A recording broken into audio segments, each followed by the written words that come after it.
Después de la muerte, el alma debe llegar hasta el reino de Osiris, el rey de los muertos, para ser juzgada. Ese viaje es tan largo y peligroso como el viaje que hace el sol todas las noches, navegando con su barca en la oscuridad.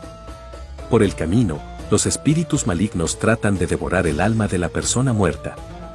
Hay que atravesar puertas vigiladas por monstruos espantosos que atacan con garras, dientes y cuchillos. El libro de los muertos contiene las indicaciones y las fórmulas mágicas necesarias para superar esos obstáculos. El dios Anubis, con su cabeza de chacal, guía al alma hasta llegar hasta el reino de los muertos, y una vez allí, la conduce hasta el palacio donde se realiza el juicio. En primer lugar, el alma debe presentarse ante el trono del dios Osiris, el rey de los muertos, y su asamblea de 42 asesores. Entre ellos, muchos son monstruos de aspecto terrible y sus nombres explican su función.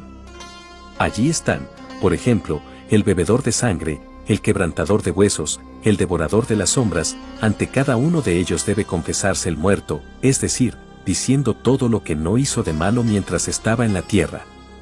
La lista de las confesiones negativas no es tan distinta de la que hoy exigiríamos de una buena persona. El muerto tiene que confesar, por ejemplo, que no mató a nadie, que no hizo llorar a otra gente, que no actuó con engaños, que no dijo palabras malignas, que no mintió, que no fue irrespetuoso con los dioses, que no habló mal de los demás. Pero antes de permitirle el ingreso a la vida eterna, es necesario probar que el alma no está mintiendo. Para eso se utiliza la balanza de la sala de las dos verdades. En un platillo de la balanza se coloca el corazón del muerto, en el otro platillo se coloca la pluma de Mat, la verdad. Anubis controla el fiel de la balanza, para asegurarse de que el pesaje sea justo.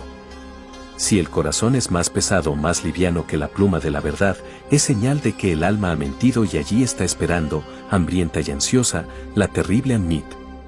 Ammit tiene cabeza de cocodrilo, sus patas traseras son de hipopótamo y las delanteras son garras de león. Es la devoradora de corazones, su enorme boca se traga para siempre el corazón del pecador, que ya no puede entrar a la vida eterna, y desaparece en el olvido. Pero si el corazón pesa exactamente igual que la pluma de la verdad, se le abren las puertas del reino de los muertos, donde vivirá para siempre. En este camino el muerto se encontrará con Anubis, pero no le tengas miedo, es Anubis y te protegerá. Anubis nació a causa de un error de su padre Osiris, el rey de los muertos, que en una noche oscura confundió a Neftis, la madre de Anubis, con su esposa Isis. Como Isis y Neftis eran gemelas idénticas, tal vez el pobre Osiris no tuvo tanta culpa. Después de la muerte de Osiris, Anubis ayuda a Isis a embalsamar su cuerpo, y desde entonces se convirtió en el dios de los embalsamadores. Para los egipcios era fundamental conservar en buen estado el cuerpo de los muertos. Ellos pensaban que sólo así el alma tendría fuerza suficiente para atravesar el largo camino y los 1000 peligros que la llevarían al Duat, el reino de Osiris, el mundo de los muertos. Para embalsamar un cadáver, los sacerdotes empezaban por quitarle las entrañas. Con un instrumento en forma de hoz, extraían el cerebro a través de los agujeros de la nariz. Abrían el cuerpo y le quitaban las vísceras, que se colocaban en recipientes aparte al lado del cuerpo. Después bañaban el cadáver en ciertos líquidos y lo envolvían en vendas para momificarlo. No se conocen todos los procedimientos que usaban para que el cuerpo se mantuviera intacto durante miles de años, tal como han llegado hasta nosotros muchas momias egipcias. El dios Anubis, al que se representaba con sus patas delanteras sobre un cofre misterioso, sigue protegiendo el secreto de los embalsamadores. Su misión es guiar al alma de los muertos hasta el reino de la vida eterna. Y una vez allí, controla la aguja de la balanza que marca el peso del corazón humano, para asegurarse de que el juicio sea justo y que nadie pague por lo que no le corresponde. La monstruosa Ammit, la devoradora de corazones, espera hambrienta el resultado, lista para comerse al pecador. Que Anubis nos proteja. ¿Quién era o qué era Mat? Era todo aquello que los seres humanos respetamos y deseamos para nuestro mundo. Era el gran ideal, la verdad, la razón, la justicia, el orden, el sentido del universo y de la conducta humana. También era una diosa mujer, con una pluma de avestruz en la cabeza o en la mano. Y el peso que esa leve pluma podía tener a la hora de juzgar la conducta del hombre sobre la tierra, era terrible. Porque si su corazón pesaba más o menos que la pluma de Matt, el alma no podía entrar al reino de los muertos y moría de una muerte sin final. El pesaje se hacía en la sala de las dos verdades, que se llamaba así porque Matt aparecía duplicada en dos diosas idénticas. Matt nació de Ra, pero no por los medios habituales. Fue una orden de Nan, el océano gigante que existía antes de la creación del universo. Respira a tu hija Matt, le dijo Nan al dios Sol, y acércala a tu nariz para que tu corazón viva. Porque hasta los dioses necesitan normas para existir, deben aceptar leyes y orden y justicia y verdad. Tal vez por eso, en el ritual diario que los sacerdotes egipcios hacían para sus dioses, les ofrendaban como alimento una estatuita de Matt. Porque, ¿cómo confiar en los dioses si Matt no estaba en ellos?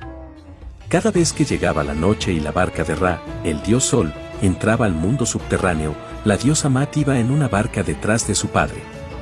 Matt era una gran amiga de Sat, el dios de la sabiduría, y entre los dos habían trazado el mapa del camino que la barca de Ra debía recorrer todas las noches para asomar otra vez por el horizonte cada mañana, a salvo por fin de sus enemigos. Con su voz, ella le iba indicando a su padre el camino y al mismo tiempo le protegía las espaldas, para impedir que los malditos secuaces de la serpiente Apophis, el caos, destruyeran al sol, y por lo tanto al universo. Sekhmet, la destructora. El gran dios Ra, el sol, estaba enfurecido con los hombres. Yo mismo los creé de la nada y ahora se burlan de mí, ya no me respetan. Me han traicionado. Conspiran contra mí. Los malvados deben ser destruidos. Y Ra envió contra los hombres a su buena hija Hazer, el ojo del sol.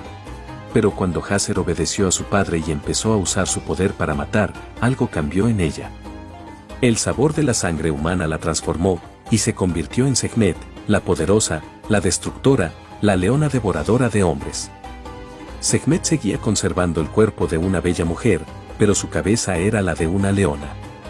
Usando el poder terrible del ojo del sol, con su calor asesino, bebía la sangre de los hombres y los hacía morir como mueren de sed bajo el sol del desierto. Su enorme boca de leona hambrienta se relamía los colmillos de gusto. Sin embargo, Ra no estaba de acuerdo con tanta matanza, porque solo deseaba castigar a los malvados. No quería que desapareciera toda la raza humana, que sus templos quedaran vacíos y sin sacerdotes, que se extinguieran por completo los seres que había creado con sus lágrimas. Y sin embargo, ni siquiera él mismo, con todo su poder era capaz de controlar a Sekhmet, el ojo del sol, sedienta de sangre, enloquecida por el placer de matar. Esa noche, mientras Sekhmet dormía, Ra envió mensajeros secretos, capaces de deslizarse como la sombra de un cuervo.